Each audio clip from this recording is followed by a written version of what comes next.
Welcome back to the Now Morning Show. We continue Tobago Thursdays, and now we're speaking about an update coming from the mass leaders on October Carnival 2024. Joining us is Dexter Sandy, president of the Tobago October Carnival Association. Good morning, Dexter, and welcome.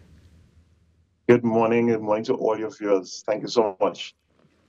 Thank you so much for joining us this morning. It's a pleasure to have you on the show. Let's get straight into the conversation because the Tobago October Carnival Association has definitely been in and out of the news when it comes to preparations and some concerns that would have been shared from July until now. What are the latest updates on that?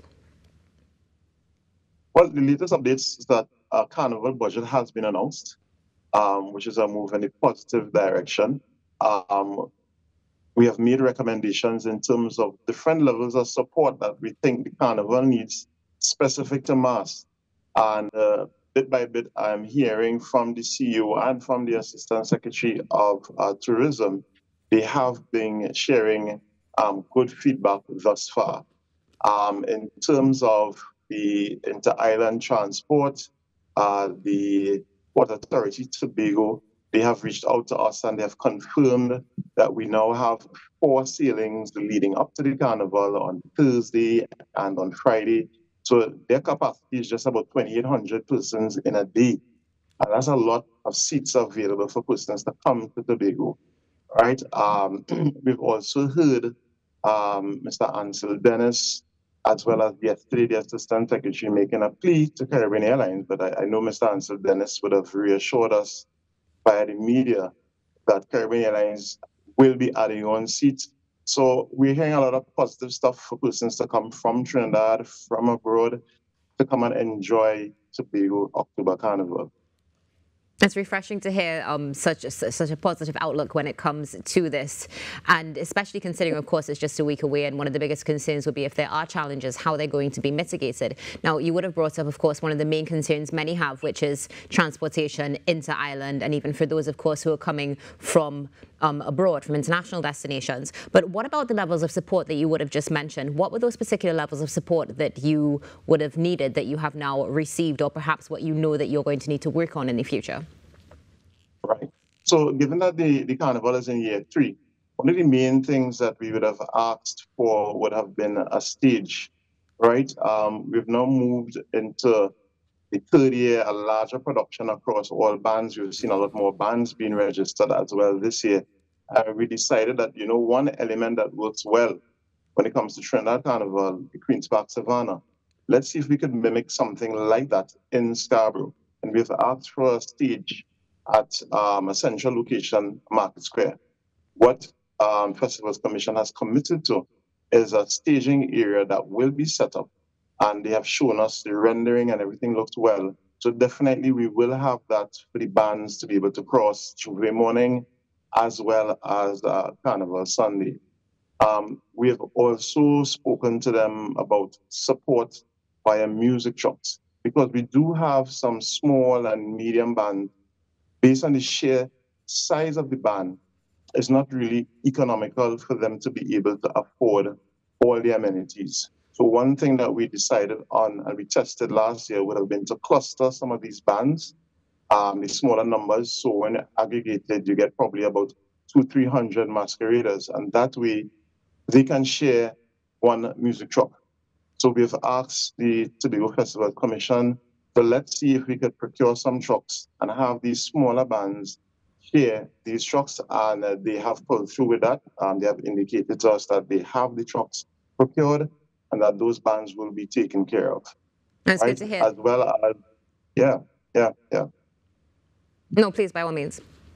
Sorry, yes. As well as we have asked for some level of financial support once it can be afforded in the budget. And yesterday at a press briefing, I heard the Assistant Secretary said that they have specified some funds across all stakeholders. So it's good to hear that PAN, Calypso, MAS, and even the Tobago Promoters Association, we all will benefit as special interest groups. Dexter, let's talk about the numbers, because with one of the first 2 points that you brought up with support, of course, talking about a stage and also support for the small and medium bands.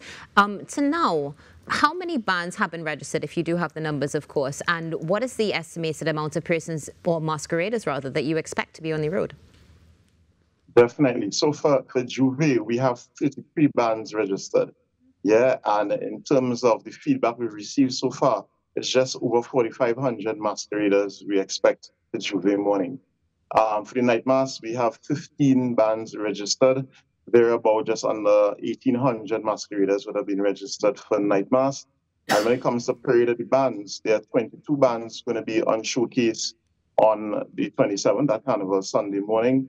And we expect just over 3,500 masqueraders on the road. The numbers continue to climb because that data would have been obtained just over a week ago. And we know that there are some persons still registering because bands do have costumes, we do have pieces available. So it's just right now for you to find a band and make a selection. And you definitely just gave some hope to those who are still interested in being able to pop across, and hoping, of course, as you would have mentioned earlier, that is going to be a possibility given the sea bridge and air bridge as well. Now, one of the most important things when it comes to a successful carnival is the collaboration between associations and the stakeholders, let's say, for example, security forces, TTPS. What is that relationship like, and what plans are in place to ensure that things run as smoothly as possible? Well, again, we learned from the last 2 years. So this year, ACP Hazel started very early, at least 2 months ago, pulling together all the major stakeholders. And we would have been at the table. I'm speaking here about MAS, I'm speaking here about the Regional Health Authority, which includes the ambulance services, FEMA, fire service, all the major, even food and food, the public health system.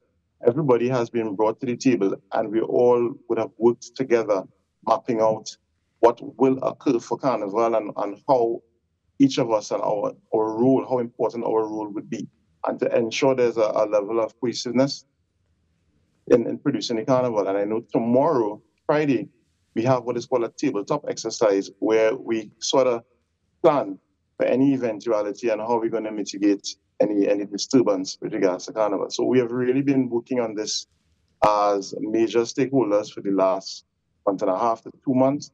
And we expect that next week, anybody coming to the island or participating in Carnival, they will be safe, they will enjoy all that we have to offer. Good to hear, of course, about the safety. And what about accommodation, particularly, of course, with many who may be attempting to come over at the last minute? From the numbers that you know right now, is there that available space? Yeah, so there's space. There's still some space, limited, but there is some space. The Hotel Association, they would have indicated that room stock capacity is going low. In terms of reservations, they're just about 80 to 85% booked. So there's still some room for the last minuters who are trying to come across. I would say check out the Instagram and the Facebook pages for these entities and try see what is available. But there is some limited space. Dexter, any tips or points you would like to share with those who are interested in coming across to Tobago Carnival this year? Yeah, definitely. I would say as we did the maths, there are about 11,000 plus seats available to come to Tobago. We're getting indications that the majority of these seats are booked out. But let's keep checking the system. Tobago Carnival is here. All the mass bands, we still have pieces of costumes. Some sections may be sold out, but we still have costumes available. I want to say come across to Tobago, enjoy what we call Tobago October Carnival. And from you, is there anything in particular that you are looking forward to for Tobago Carnival this year? Yeah, definitely. Just to see the natural progression of the festival, to see that so many more bands are on the road and in a larger masquerader head count is really pleasing. And it's a lot of hard work that we do. So really and truly just waiting to see it roll out on the road and really at the end do a post-mortem and see where, again, we can improve and really present for 2025 a greater spectacle. Awesome. Well, Dexter, thank you so much for joining us this morning. And if we don't get to touch base before Tobago Carnival, have a great one and have a safe one. All right, thank you. Dexter Sandy, president of the Tobago October Carnival Association, joining us this morning to share some positive updates and some optimism for those who are interested in hopefully jumping across next weekend, whether it be by sea or air. If you're going to Tobago, Ayinka, sea or air? Definitely plane. I don't have the time for the boat. I lose too much of my day and too much I could be doing. Parties and things and events I could be going if I take the boat. Sorry. It depends on if I carry in the car or not. They are, yeah. I walk straight from the airport into the first rental space, usually. Yeah. I don't even bother. Well, see, so like if I go with my family, I would pack up the car with all the child things and all them things. So the No, car no, would be can you the at all? easier. I'm just saying, my life, time. I come to wine. There we go. That For makes sense. Carnival, yes. It'll go on the plane. Okay, if you want to go with that. Yeah. I mean, what do you think about the fete they had last week as well? People were raving about that. They just came This off the week? plane. It was this week? It was It's yesterday. Kyrie was It was there yesterday. Yeah, I see a picture of that man lie down on the ground, drinking. He drink from the ground. It was That looked is like how a you know. lovely This fete. is how you know it's Carnival. Oh boy, Carnival in Tobago is definitely in full swing, ladies and gentlemen. Of course, this weekend, Blue Food Festival. Next weekend, we have the Carnival parade and everything, all the Juve, all the Bacchanal, and we're heading across. So you can stay tuned. We're going to be right back after this break. Stay with us. Stay.